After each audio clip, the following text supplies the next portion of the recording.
It was a typical busy afternoon at the local gym. Sunlight streamed through the large windows, glinting off polished metal weights and sweat, slicked floors. People were focused on their workouts, treadmills humming, dumbbells clanking, the occasional shout of encouragement echoing through the space. Then, unexpectedly, a group of 5 men appeared. Their presence shifted the energy instantly. They weren't subtle, they walked with purpose, scanning the room, eyes narrowing as they spotted him. At first glance, Steven Seagal looked like any other man in the gym, simple workout clothes, calm expression, fluid movements, unassuming posture. But there was a quiet intensity in his gaze that made people instinctively step back. The men closed in, forming a semicircle around him. One of them smirked, cracking his knuckles. "Hey, you think you're untouchable?" he challenged. Another added, "You're in our territory now." The gym seemed to hold its breath. Conversation stopped. Phones were raised in hesitation not to record, but because no one wanted to miss what would happen next. Seagal didn't flinch. He continued his stretches, almost meditative, as if unaware of the growing tension. But every eye in the room could see the subtle awareness in his movements, the way he shifted weight, the quiet, deliberate control of his posture. People nearby exchanged nervous glances. Some laughed awkwardly, unsure whether to mock or stay silent. Some turned away, pretending not to notice. Most just froze, caught between curiosity and caution. What no one realized in that moment was that this wasn't just another confrontation. This was a test, a subtle, unspoken challenge that would soon reveal something far beyond brute strength. The tension was tangible, almost electric, hanging in the air like a storm about to break. And then, without any sudden movement or shout, the scene shifted. Eyes locked on Seagal, the gym goers instinctively leaned forward, waiting, unsure of what would come next. Little did they know that the calm man in simple clothes was about to demonstrate a power and presence that would leave the entire room in awe. Something was coming. Something that would change the atmosphere completely. And what happened next would become a story that everyone in that gym would remember forever. The gym had always been a place of focus and routine. Trainers shouted encouragement to their clients, weights clanked rhythmically, and the hum of treadmills filled the air. But now all of that seemed distant, as if the entire room had shifted its focus to a single point. That point was Steven Seagal. The 5 men circled him carefully, their eyes scanning his movements, trying to read some sign of weakness. Each step they took echoed slightly too loudly on the polished floor, drawing the attention of others. Some gym goers quietly backed away, while others stopped mid-set, frozen by a mix of curiosity and unease. No one had expected this confrontation, and the tension in the air was palpable. Seagal, however, remained calm. His simple gray workout t-shirt clung to his frame, showing his toned yet relaxed muscles. His movements were smooth, controlled, stretching his shoulders, adjusting his stance, but his eyes never wavered from the approaching group. There was no hurry, no panic, no hint of aggression. It was as if he was entirely present in the moment, aware of every breath, every subtle shift in the men's postures. One of the men stepped closer, a slight smirk curling on his lips. "You think you can just stroll in here and act like you belong?" he said, voice low but sharp. Another chimed in, "This is our territory. You don't get to walk around without permission." Their words were meant to intimidate, but Seagal didn't flinch. Instead, he tilted his head slightly, as if considering the question thoughtfully. He didn't reach for anything, didn't raise a hand, didn't shift his stance aggressively. Instead, he spoke quietly, almost casually. "Why all this aggression? What's the reason for this challenge?" His calmness contrasted sharply with the tension around him. It was not fear. It was a quiet confidence that made even the boldest of the 5 hesitate for a fraction of a second. Around them, the gym seemed to slow down. People whispered to each other, some raising phones, others stepping back to give space. The tension was no longer just between Seagal and the 5 men. It had spread to everyone present. Everyone sensed that this moment could escalate quickly, or perhaps dissolve entirely, depending on what happened next. Seagal's gaze remained steady, scanning each man carefully, noting the slight shifts in weight, the flexing of fists, the tension in shoulders. He didn't need to act yet. His presence alone was enough to communicate control, observation, and measured awareness. It was as though he was reading their intent without them realizing it. At the same time, the 5 men were starting to feel the subtle shift. The confidence they had assumed was theirs began to waver slightly. A flicker of doubt crossed one man's eyes. Another shifted weight nervously, realizing that the man in front of them, simple clothes, calm face, was anything but ordinary. Before we continue, comment below, where are you watching from?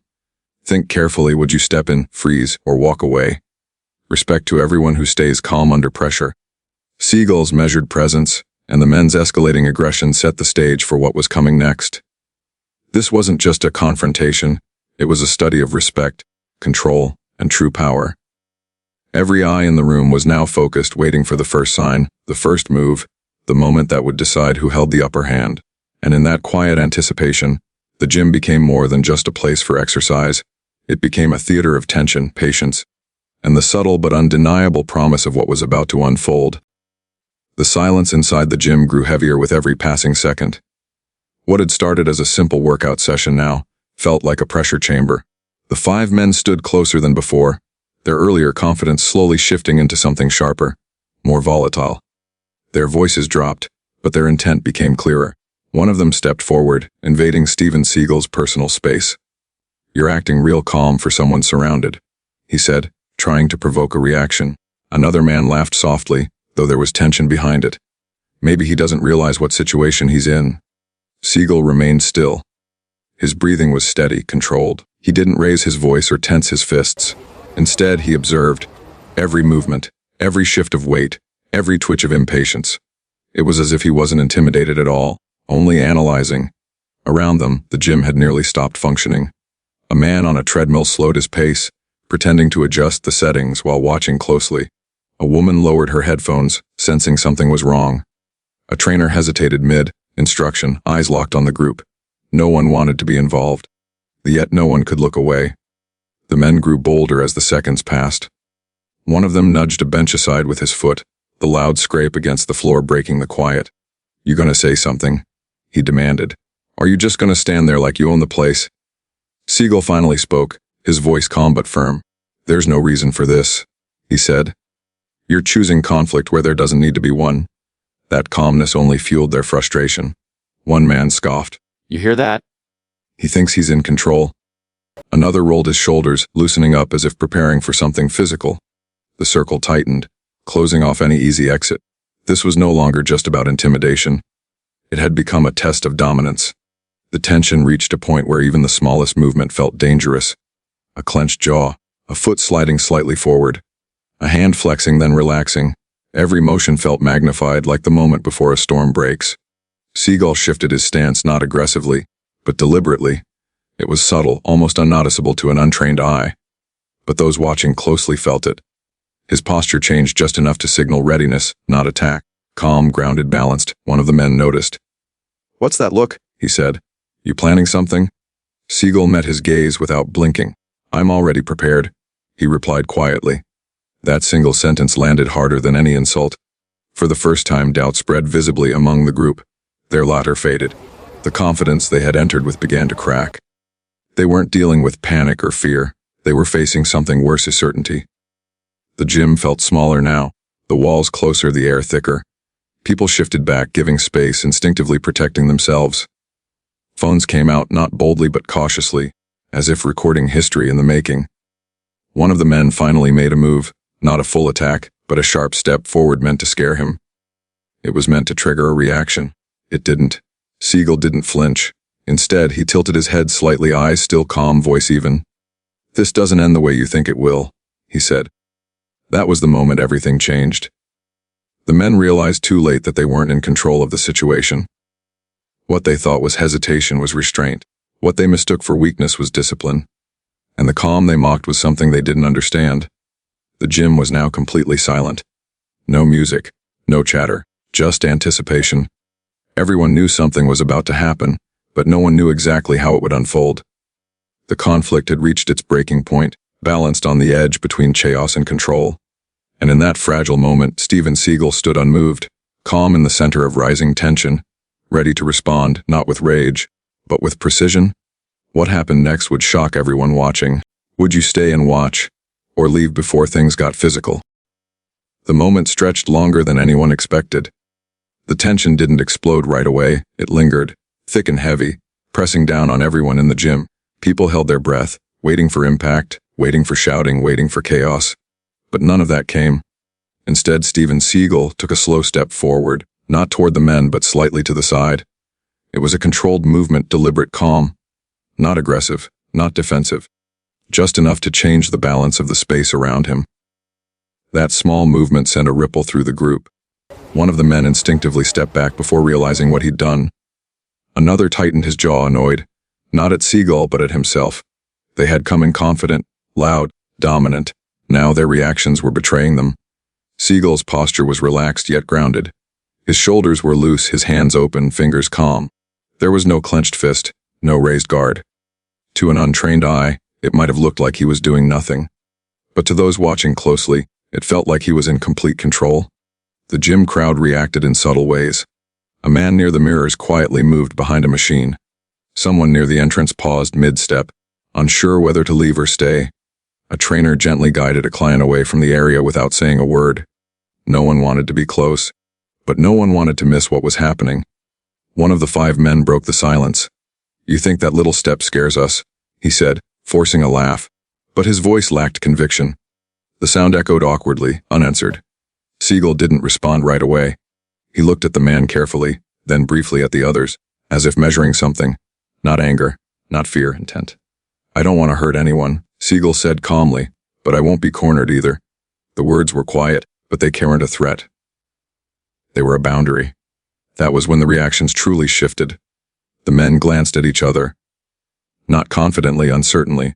One of them swallowed hard. Another rolled his shoulders again, trying to rebuild momentum that was slipping away. The circle they had formed earlier was no longer tight. Gaps appeared without anyone consciously creating them. A phone camera clicked on, then another. Whispers spread through the gym like electricity. "Is that really him? Why is he so calm? This doesn't feel right." Seagal adjusted his stance again, slightly lower, feet more grounded. Still calm, still silent. It was the kind of movement that meant nothing to most people, but everything to those who understood balance and timing. One of the men noticed and hesitated. "Don't," another muttered under his breath. The confidence they had walked in with was dissolving into hesitation. The crowd reacted instinctively. Some leaned forward, eyes wide. Others backed away further, sensing that whatever happened next would be fast. There was no yelling, no dramatic build-up, just a shared understanding that the moment was approaching. Seagal's expression never changed. No smirk, no anger, no fear, just focus. He spoke again, voice even. "You still have time to walk away." That sentence landed harder than any punch could have. The men froze. Walking away meant losing face. Staying meant stepping into something they no longer fully understood. Their reactions betrayed them. Hesitation in their eyes, stiffness in their movements, uncertainty spreading like a crack through glass. One man clenched his fist, then loosened it. Another shifted his weight back, instinctively creating space. They weren't reacting to intimidation anymore. They were reacting to presence. The gym was completely silent now. No machines, no music, no movement. Just eyes locked on the standoff. Everyone watching felt it, the calm before something decisive. The reaction phase was complete. Fear had been replaced by awareness. Aggression had been replaced by doubt. And in the center of it all stood Steven Seagal, calm and unmoved, having said almost nothing, yet having already changed everything. What came next wouldn't be loud. It would be quick. And it would leave no doubt about who truly controlled the situation.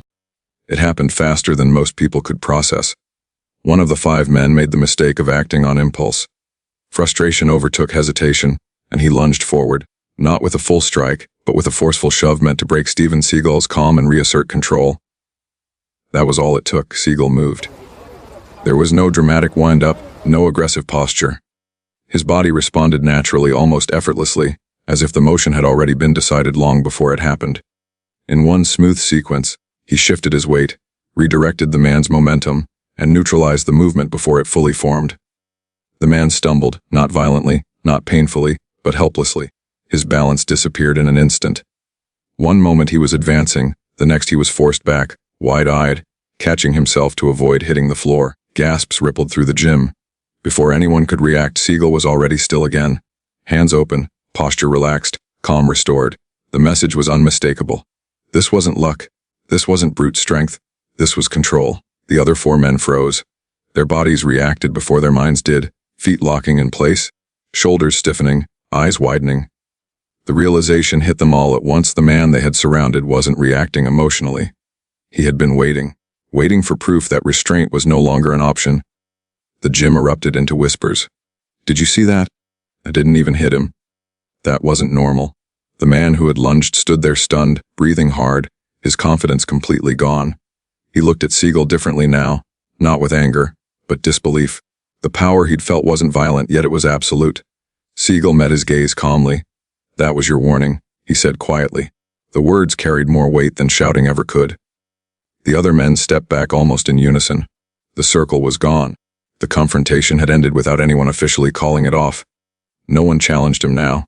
No one spoke. The energy had shifted entirely. Phones were no longer discreet. People openly recorded, not out of excitement but awe. Trainers stood frozen.